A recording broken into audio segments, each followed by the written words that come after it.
바이든 행정부는 목요일 법정에서 소셜미디어 대기업과의 통신을 변호하면서 연방 정부가 선거 안보에 대한 위협, 코로나19 잘못된 정보 밀키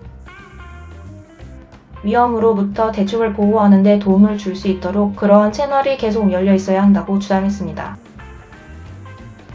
면밀히 관찰되는 법정 싸움은 소셜미디어가 주요 사회 문제의 정보 격전장이 된 방식을 반영합니다.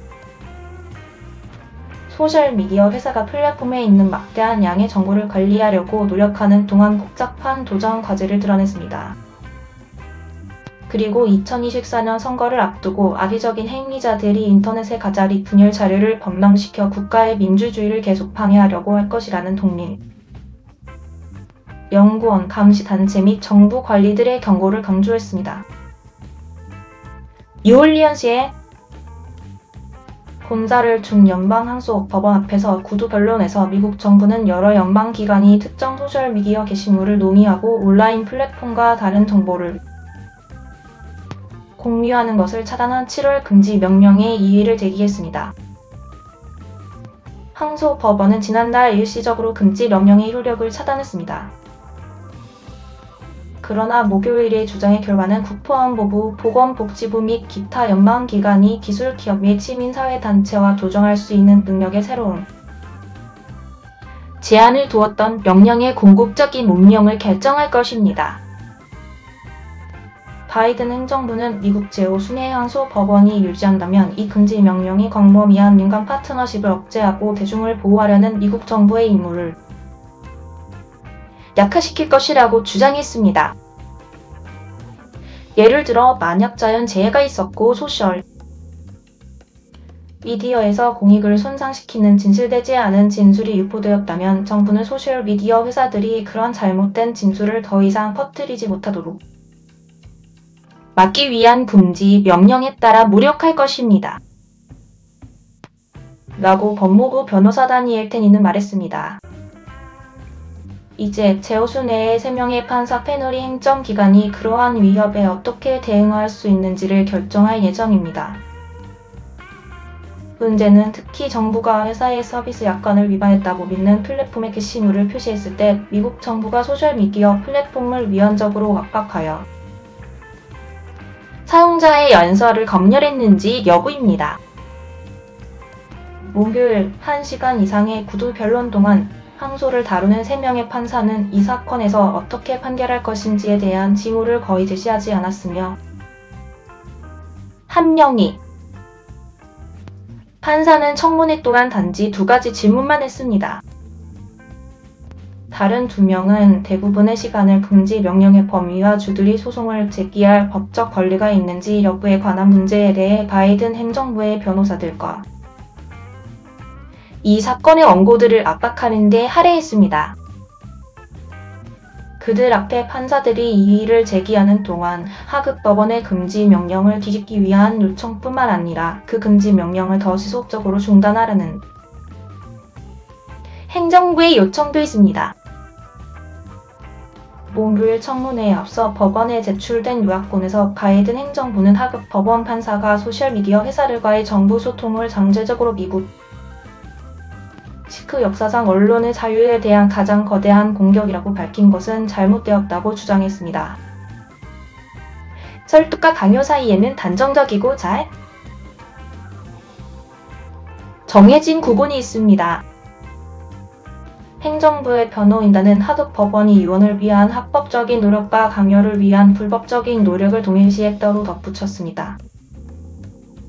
미주리주와 루이지애나주를 포함한 이 사건의 반대자들은 심지어 강제가 아닌 한사적인 행위를 사용자의 발언권을 침해하는 정부 행동으로 변화시킬 수 있기 때문에 연방정부의 소셜미디어 회사들과의 소통은 수정헌법 1조 위반이라고 주장했습니다. 이 연방기관들 모두는 주요 소셜미디어 플랫폼의 내용 조정 결정에 스스로를 암시했습니다. 루이지애나주를 대표하는 변호사이니 존 자우어는 목요일 판사들에게 말했습니다. 가정적으로 말하자면 그는 외과의사 장군이 이 모든 연설은 끔찍하고 끔찍하다고 말할 수 있습니다. 하지만 그가 할 수 없는 것은 전화를 들어 내려가세요라고 말하는 것입니다. 라고 덧붙였습니다. 이 소송에는 주 외에도 5명이 원고입니다. 그들은 주 및 연방 팬데믹 시대의 제한에 비판적이었던 3명의 의사 코로나 보건 조치에 대한 온라인 비판으로 소셜미디어 회사들의 검열을 받았다고 주장하는 루이지애나 여성, 음모론을 밀어붙이는 것으로 유명한 극우 웹사이트를 운영하는 남성이 포함되어 있습니다.